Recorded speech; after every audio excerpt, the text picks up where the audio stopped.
Good morning, students. Myself, Vijay Shankar from ECE Department, Civil Engineering College. In the last class, discussed about the total formulas in the electrostatics. That is in the third unit. Now you can start the fourth unit, magnetostatics. Fourth unit, magnetostatics.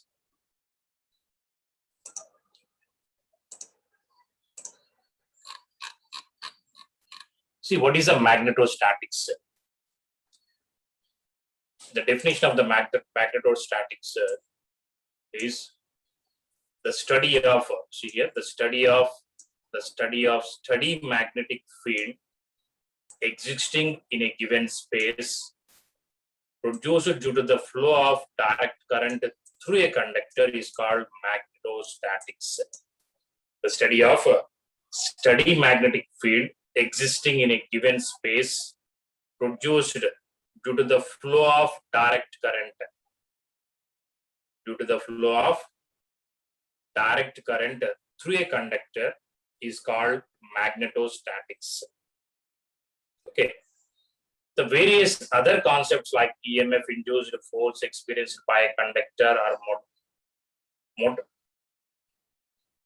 motoring action, transform action, etc. are dependent on the magnetostatics.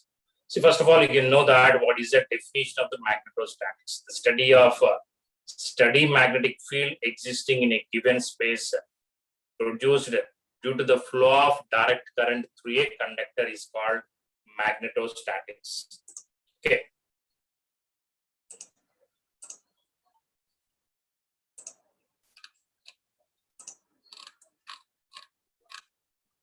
Then the magnetic field and its properties. The study of a steady magnetic field, let us study the basic properties of the magnetic field. Basic properties of the magnetic field. To understand these properties, consider a permanent magnet. It has two poles, north and the south. Magnet means it having the south pole and the north pole we have. The region around a magnet within which the influence of magnet can be experienced is called magnetic field. Is called a magnetic field. Such a field is represented in the imaginary lines around the magnet. Around the magnet. You can see they are saying it is around the magnet. See, whenever there is a magnet like this, the north pole and the south pole, the magnetic lines starts from here. It is and surrounding it is goes in the south pole. Okay, my dear students, like this. Such a field is represented in the imaginary lines around the magnet, which is called magnetic lines of force. Okay.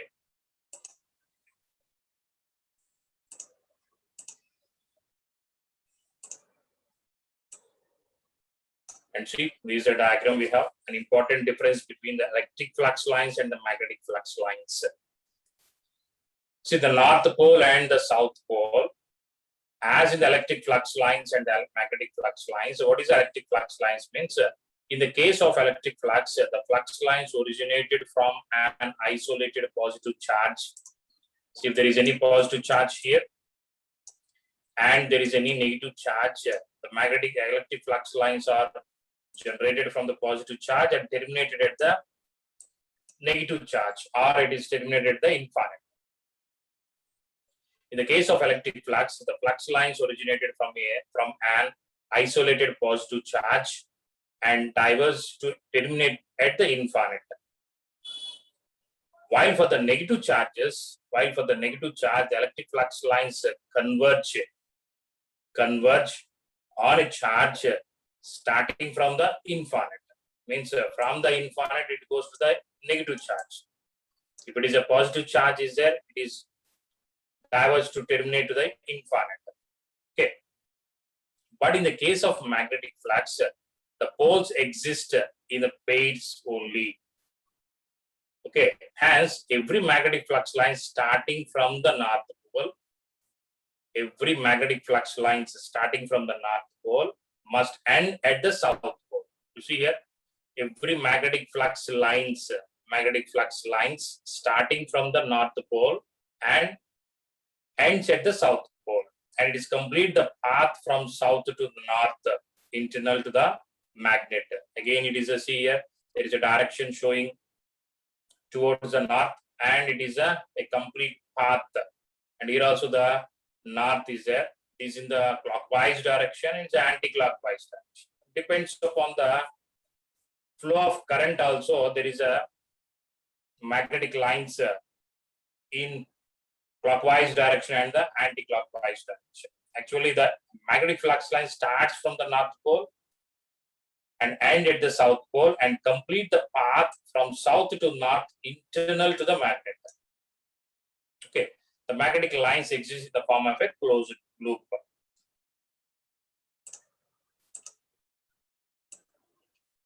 See here the magnetic field due to the current carrying conductor. So I told that there is a magnetic, a conductor carrying current, surrounding there is a magnetic lines. A conductor carrying current, that is a direct current. Here in this diagram, the current is in the downward direction.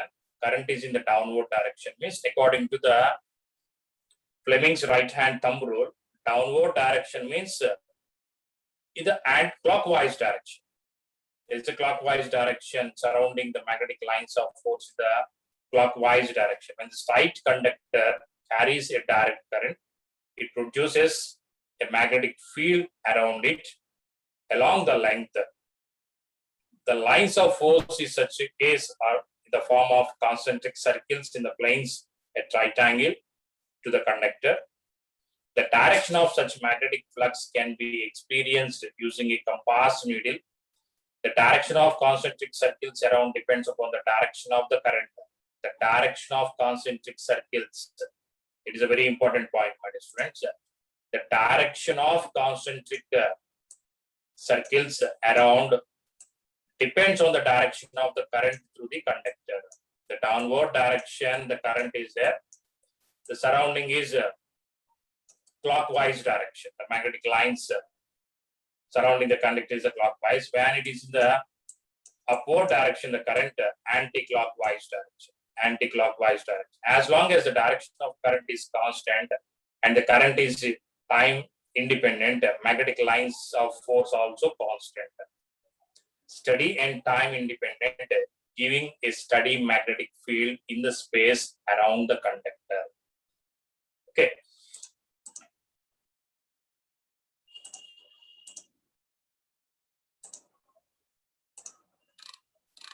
See the right hand thumb rule we are using here. The right hand thumb rule is used to determine the direction of magnetic field around a conductor carrying a direct current.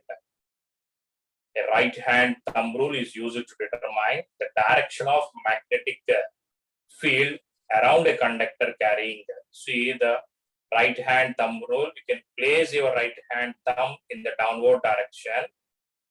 The downward direction means your remaining fingers, it shows a clockwise direction. A current carrying conductor surrounding there is a magnetic field that is in the clockwise direction. Okay. See, this is a right hand thumb rule. The current is in this direction. See, thumb shows the current direction. The right hand thumb rule means this is a surrounding the direction of the magnetic lines. Okay.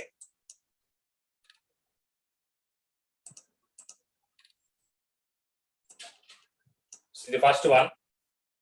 The current going into the plane of a paper, the downward direction is a clockwise direction. See the clockwise direction, the first one, the magnetic field. When the dot is showing here, the dot is shows and current is in the upward direction. The cross mark is shows the downward direction. Okay, remove that. The cross indicates the current going into the plane of the paper away from the observer. And the dot Practically, the current carrying conductor is represented by a small circle of top view of a straight conductor, while the direction of current is indicated by a cross or the dot. The cross indicates the current direction is going in the plane of paper away from the observer. The dot indicates the current direction is coming out of the plane of paper coming towards the observer. Okay, towards the observer is a downward direction, away from the observer is upward direction. So dot cross is represented here away from the observer, and the dot is coming towards the observer. So here the dot, the cross is the downward direction, is a clockwise, and the dot representing the upward direction is the anti-clockwise direction. By using the right hand thumb rule, the direction of magnetic flux around such a conductor is either in clockwise direction or anti-clockwise direction, as shown in this figure. Another method is also there. I explained the class itself also. Another method of identifying the direction of magnetic flux around a conductor is a right-handed screw rule. It states that imagine a right-handed screw to be along the conductor carrying current with its axis parallel to the conductor and the tip pointing in the direction of the current flow. See, the screw rotates in the direction of rotation of the flux, means it is in the clockwise direction. Clockwise direction means the current is in the downwards. See, the direction of rotation of the flux is in the anti-clockwise direction. See, the second screw, anti-clockwise direction. See, it moves on the upwards. Screw moves in the downwards or fitted, and the screw moves in the upward direction. Okay. The direction of magnetic field is given by the direction in which the screw must be turned so as to advance in the direction of the current field. What it matters to us. Imagine when we rotate the screw in the clockwise direction and rotate the screw in the anti-clockwise direction, depends upon the screw moves towards downwards or the upwards is the surrounding of the magnetic flux. Okay. Thus, the magnetic lines of force are the magnetic lines away from the closed loop and exist in the form of a concentric circles around a carrying conductor. The total number of magnetic lines of force, is called magnetic flux, and it is denoted as phi. And it is measured in the Weber. 1 Weber means 10⁸ lines of force. Okay. Whatever the lines of magnetic lines of force around the conductor carrying current in upward direction and the downward direction, the total number of magnetic lines of force, is called the magnetic flux, and it is denoted by the phi, and is measured in the Weber. Okay. Now, what is the magnetic field intensity? In electrostatic, we have the electric field intensity representing as E. Now, the magnetic field intensity denoted or it is represented as a H. Okay, the magnetic field intensity, or it is also called as a magnetic field strength. Similarly, in the electric field intensity and electric field strength, the magnetic field intensity at any point of the magnetic field is defined as the force experienced by a unit north pole of 1 Weber strength when placed at that point. The magnetic flux lines are measured in Webers, while the magnetic field intensity is measured in newtons per Weber or ampere per meter. See, the electric field intensity measured in the volts per meter, and the magnetic field intensity is measured in the ampere per meter. Got it, my students? So what is the definition of the magnetic field intensity? The magnetic field intensity at any point of the magnetic field is defined as the force experienced by a unit north pole of 1 Weber strength when it is placed at a point. Okay, and it is denoted by as a h bar or the h bar. It is a vector quantity. Bar means it's a vector, means it shows having the direction also. This is similar to the electric field intensity E bar in electrostatics. See, the electrostatics E electric field intensity E bar volts per meter.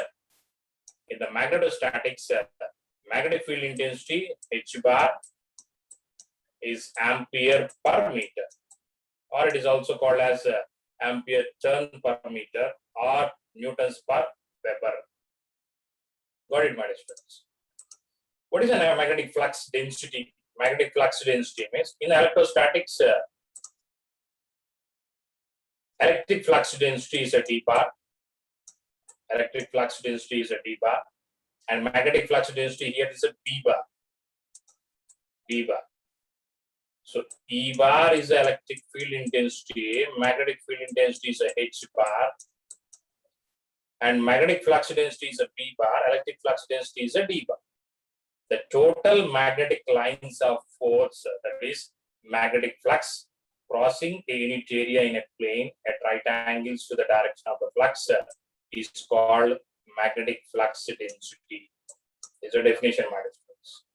The total magnetic lines of force, that is magnetic flux crossing a unit area in a plane at right angles to the direction of flux, is called magnetic flux density. It is denoted as a P bar.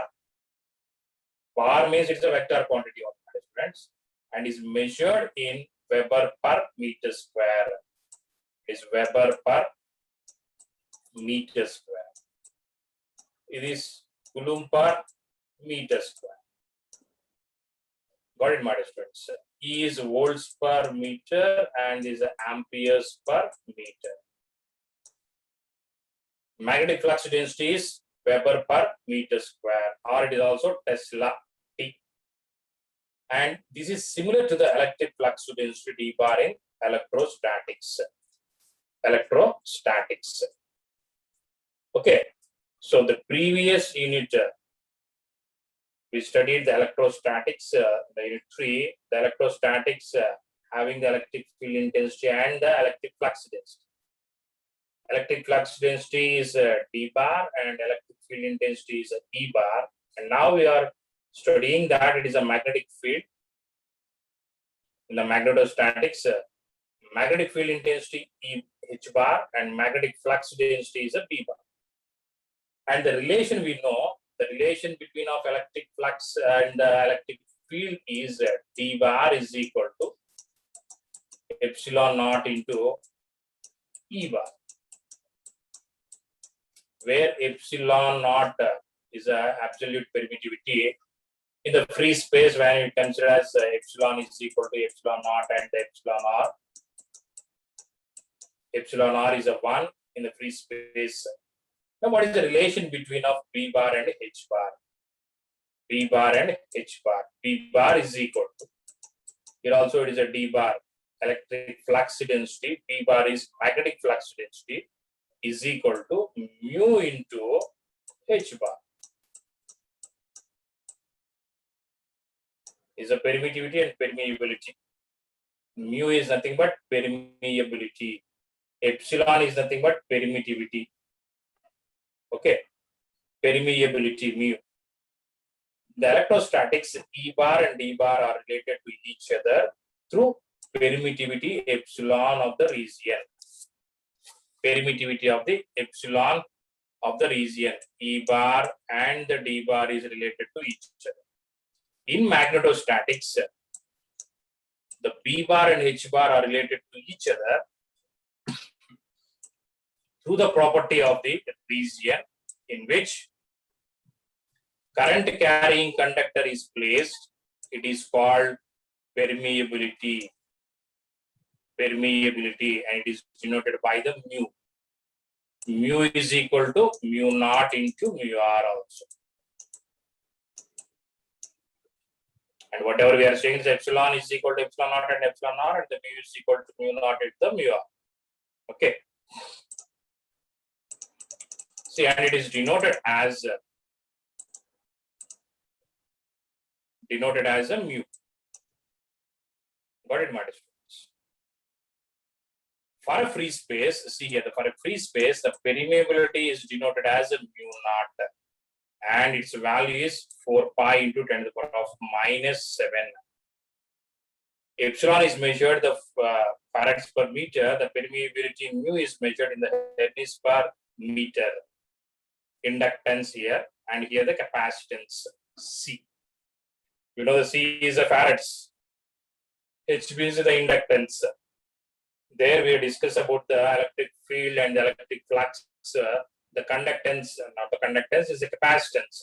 In this magnetostatics, we discuss about the inductance. Okay, the farads per meter, and here it is a Henry per meter. That is mu, the permeability and permittivity. Permeability is a mu, and permittivity is the epsilon. Okay.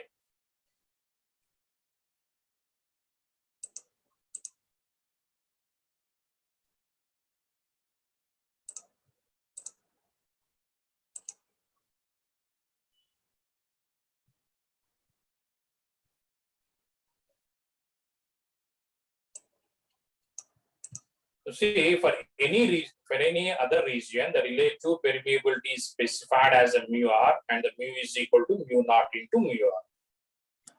The B bar and the H bar are related as the B bar is equal to mu, B bar is equal to mu into H bar. Okay, and that mu is mu naught into mu r H bar for free space here also. And we know the D bar is equal to, actually it is a epsilon into A bar. That is epsilon naught into epsilon r E bar. For free space,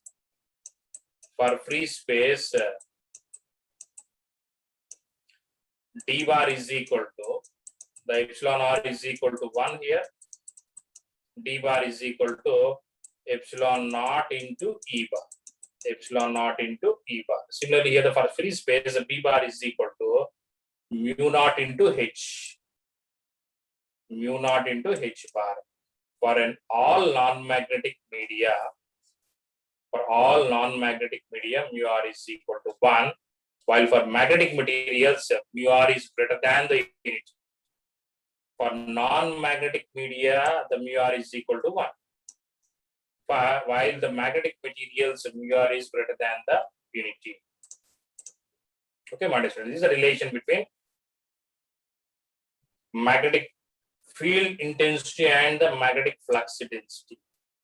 Now you go for the first law.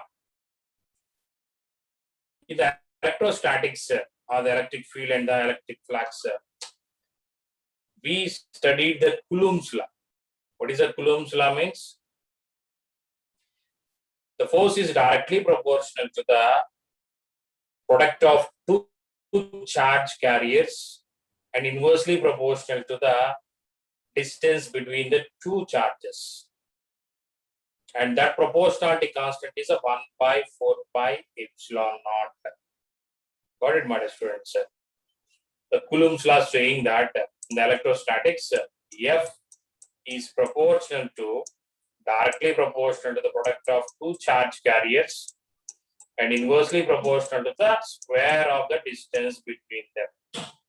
And that proportionality constant, F is equal to 1 by 4 pi epsilon naught Q1 Q2 by R square.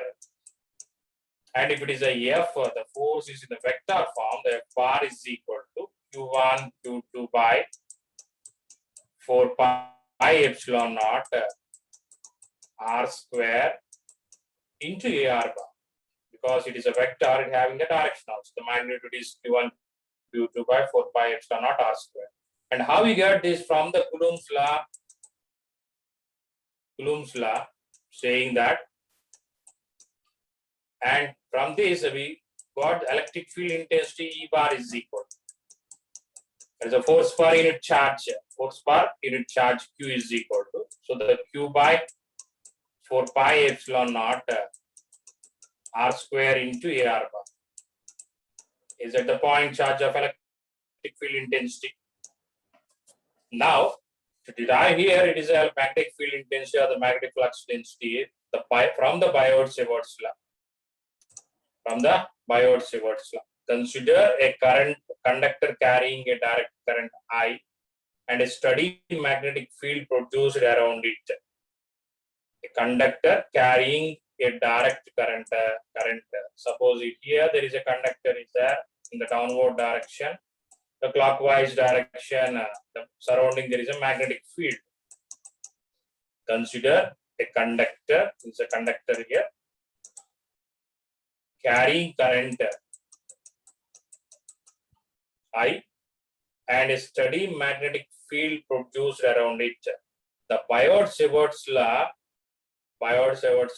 allows us to obtain the differential magnetic field intensity. That is a DH bar. Differential magnetic field intensity DH bar produced at a point P due to the differential current element I into DL. Differential current element I into DL. See, we know that dq by the DL is equal to rho L, and the change of the charge is equal to the rho L, the line charge density into the differential length. Here, the current is carrying through that conductor, a small differential length we can assume on that. That is due to the differential current element. We obtain the differential magnetic field intensity. In Biot-Savart's law allows us to obtain the differential magnetic field intensity DH bar produced at a point P due to the differential current element IDL. The current carrying current shown in this figure here. See, shown in the figure. See, this is a conductor carrying current in the upward direction here, and a small differential length I assume here at the point P. You have to find out H bar, nothing but magnetic field intensity, the current carrying conductor, a small differential element, the DL bar. So you can take this as a IDL bar with the current IDL bar, and the distance between the point P where you have to find out the magnetic field intensity and the small differential length on the conductor is R bar. Okay, and this conductor and the line joining from the DL bar and the point P with an angle of theta. Here. Consider a differential length DL, hence differential current element is IDL. So vector means IDL bar. This is a very small part of current carrying conductor. The point P is at a distance from the point P is at a distance R from the differential current element. The theta is an angle between, here not the zero matter squares, theta is an angle between the differential current element and the line joining the point P to the differential current element. The line joining the point P to the differential current element. Okay. Now what is the statement of the Biot-Savart's law? The Biot-Savart's law states that the magnetic field intensity DH bar, the differential magnetic field intensity produces at a point P due to the differential current element IDL is proportional to the product of, proportional means directly proportional to the product of current I and the differential current, differential length DL. So DH bar is proportional to I into DL, because I am writing this as a H bar means IDL bar. The magnetic field intensity DH bar produces at a point P due to the differential current element IDL is proportional to the product of current I and the differential length DL. And the second one is a sine of an angle between the sine of an angle between the element and the line joining the point P to the element. So the element is the differential length element here. The sine of angle between the element and the line joining the point P to the element. See, that is a theta. So IDL bar sine theta. And the third one saying here that and inversely proportional to the square of distance between the point P and the element, differential current element. It's a DL. That is a R square. Okay, my dear students. Once again, I'm saying here, the magnetic field intensity DH bar produced at a point P here, at point P, due to the differential current element IDL is proportional to the product of I, the current carrying through this conductor, and we are assuming a differential element DL on that conductor. It is a very small area, a small part. So that is IDL bar, and the other one is a sine of angle between the element and the point, line joining the point P to the element is a theta. So sine theta, and is inversely proportional to the square of distance between the point P and the element is a R.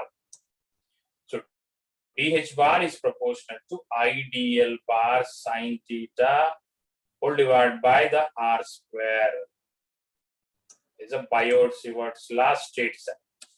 Simply saying the differential magnetic field intensity or the magnetic field intensity DH bar is directly proportional to the product of the current and the element, differential current element IDL and the sine theta, and inversely proportional to the square of the distance between them. So see here, mathematically the Biot-Sievert law can be stated as DH bar is directly proportional to IDL sine theta by R square. Okay, and DH bar is equal to the proportionality constant is a K. What is that? K is equal to 1 by 4 pi. 1 by 4 pi is a proportionality constant. Therefore, the DH bar is equal to IDL sine theta by 4 pi R square. Okay, let us express this equation in the vector form. DL is a magnitude of the vector length DL bar, and AR bar is there. So DH bar is equal to IDL bar. You see, the DL is a magnitude of the vector length DL bar, and AR bar is a unit vector in the direction from the differential current element to the point P. See, here's the diagram. The direction of it is a AR bar. Okay. So DL is equal to the DL bar. DL bar is not alone. DL, sorry. DL bar cross, the direction is AR bar into I is there. Okay.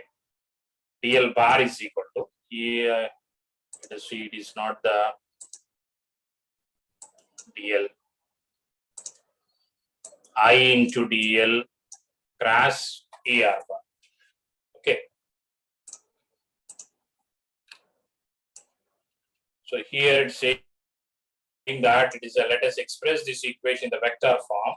DL, the magnitude of vector length DL bar, and AR bar is a unit vector in the direction of direction from differential current element to the point. Here the differential element on the conductor, a small part from to the point P is a direction AR bar. Then from the rule of cross product, so now the dot product A bar dot B bar is equal to the magnitude of A bar into the magnitude of B bar and cos theta. You know, these are dot product. Now the cross product of the two functions, DL bar cross AR bar, is the magnitude of the DL bar and the magnitude of AR bar, and cross product means it's a sin theta. Sin theta. Okay, that is DL sin theta. DL bar cross AR bar. DL sin theta. Got it, buddy? So already we have the DH bar is there. DH bar is equal to, the formula saying that DH bar is equal to I, DH bar is equal to IDL sin theta. I got the definition, it's a product of IDL and angle between the differential element and the point P, IDL sin theta by R square. Now DL sin theta, the DL sin theta is replaced with DH bar is equal to, with IDL sin theta becomes I into DL bar cross AR bar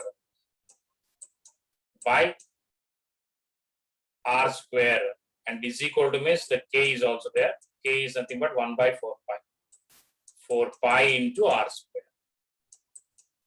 DH bar is equal to. So this is the same. DH bar is equal to I. DL sin theta is replaced with the DL bar cross AR bar. So DL bar cross AR bar is a magnitude of DL bar and magnitude of AR bar and sin theta, and this a magnitude of A bar is a 1. So it becomes a DL bar magnitude is a DL sin theta. So DL sin theta you can substitute as a DL bar cross AR bar in this differential magnetic field intensity. The equation becomes a DH bar is equal to I DL bar cross AR bar by 4 pi R square. 4 pi R square. If suppose AR bar, we know AR bar is a R bar by the magnitude of R bar, the vector form of R and the magnitude of the vector form. So R bar by R only. You can substitute the AR bar here. Becomes of denominator there is R square already, and now the R is there, R cube and R bar. Okay. If any confusion, leave it this one, and you can remember only the DH bar is equal to IDL bar cross AR bar by 4 pi R square amperes per meter. Electric field intensity is volts per meter. Magnetic field intensity means ampere per meter. Okay. It's a mathematical form of the Biot-Siemens law. The fourth and the fifth equations is, you can remember this one only. IDL bar cross AR bar by 4 pi R square. Okay.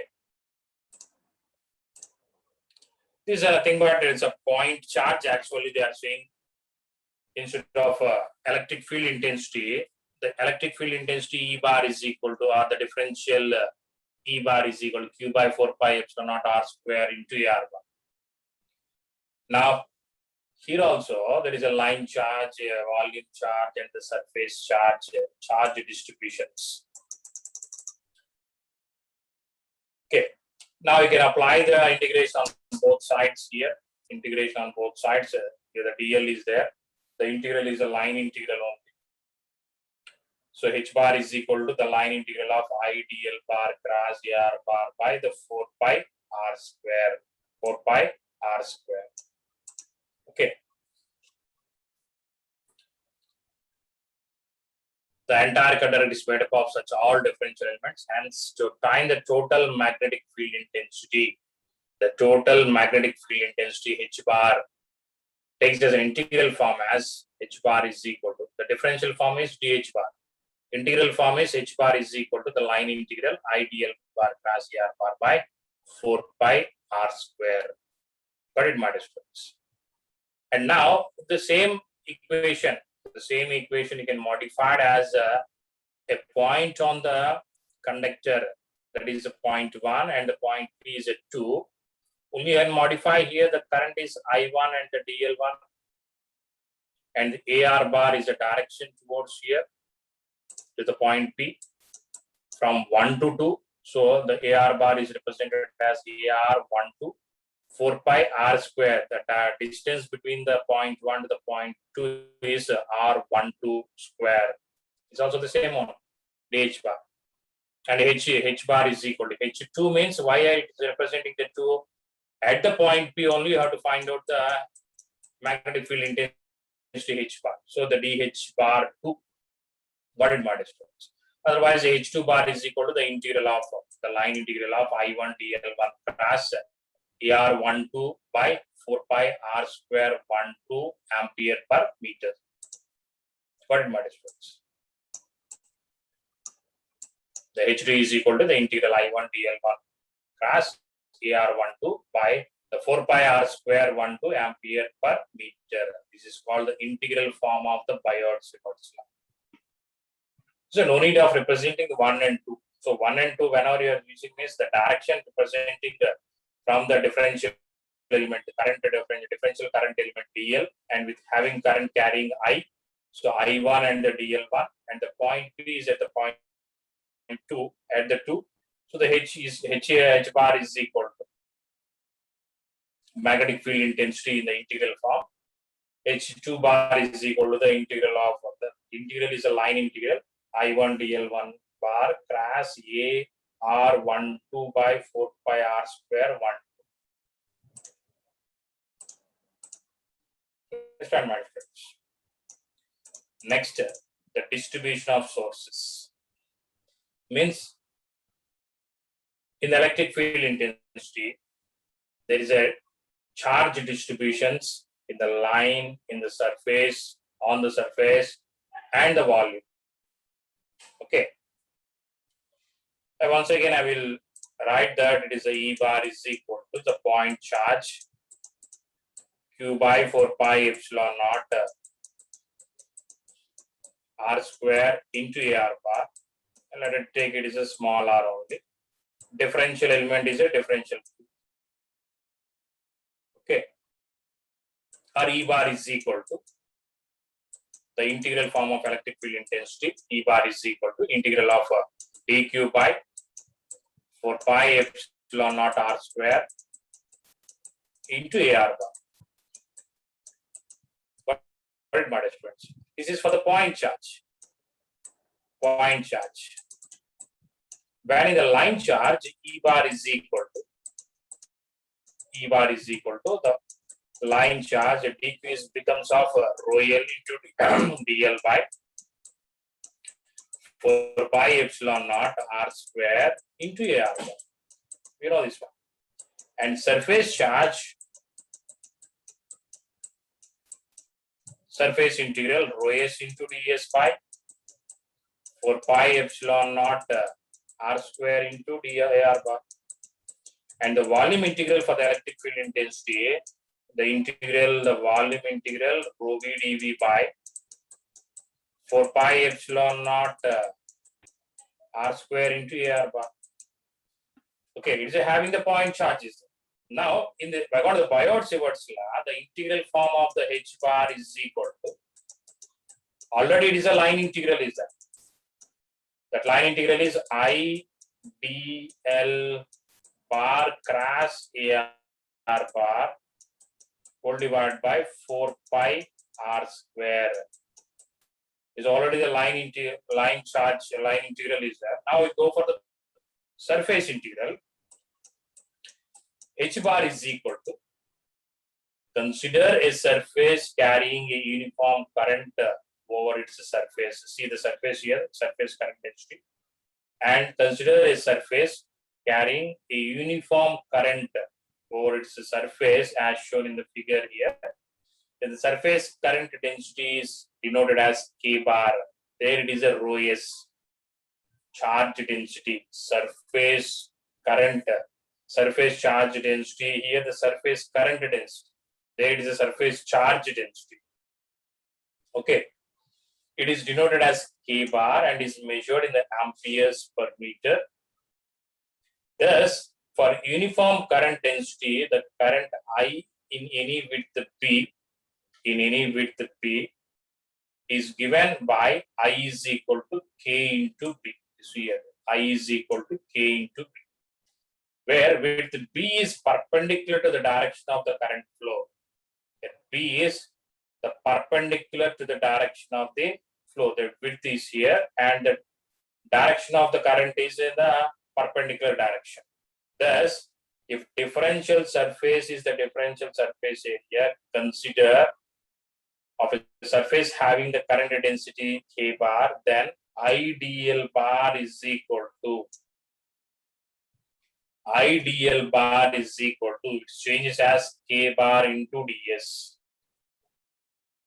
K bar into ds.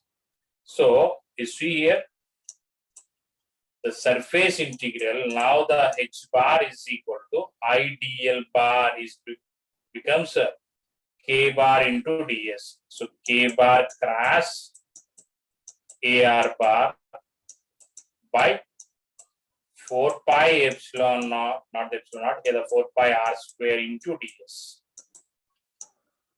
So IDL bar is replaced as a K bar into ds. And similarly, if the current density is in a volume of a given conductor is J bar, rho v is there in the surface charge density, and here J bar is the volume current density. Got it, my dear students? So IDL bar is J bar into dB. Now the H bar due to the surface and H bar due to the line and H bar due to the volume, the volume integral, the IDL bar is a J bar into dB. So J bar cross AR bar, J bar cross AR bar by the 4 pi r square into dB. So these are the three formulas for the line integral and surface integral and the volume integral of the magnetic field intensity. Magnetic field intensity. Got it, my dear students? You see, IDL bar is equal to K bar into ds. IDL bar is equal to J bar into ds. Hence, the Biot-Savart's law can be expressed for surface current considered as K bar ds, while the volume current considered as J bar into d. So H bar is equal to K bar cross AR bar into ds by 4 pi r square is also ampere per meter, and H bar is equal to the volume integral J bar cross AR bar dB by 4 pi r square is also ampere per meter. The Biot-Savart's law is also called Ampere's law for the current element.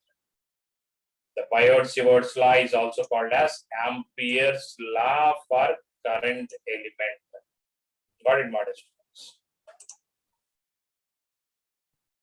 In this, we discuss the magnetic field intensity, what is a magnetostatics, and what is a magnetic field, and what is a magnetic field intensity, and what is a magnetic flux density, and what is the relation between the magnetic flux density and the magnetic field intensity, and what is the definition of what is the statement of the Biot-Savart's law to find out the magnetic field intensity, H bar in the line integral, and the surface integral and the volume integral by replacing IDL bar is equal to K bar ds and J bar dB.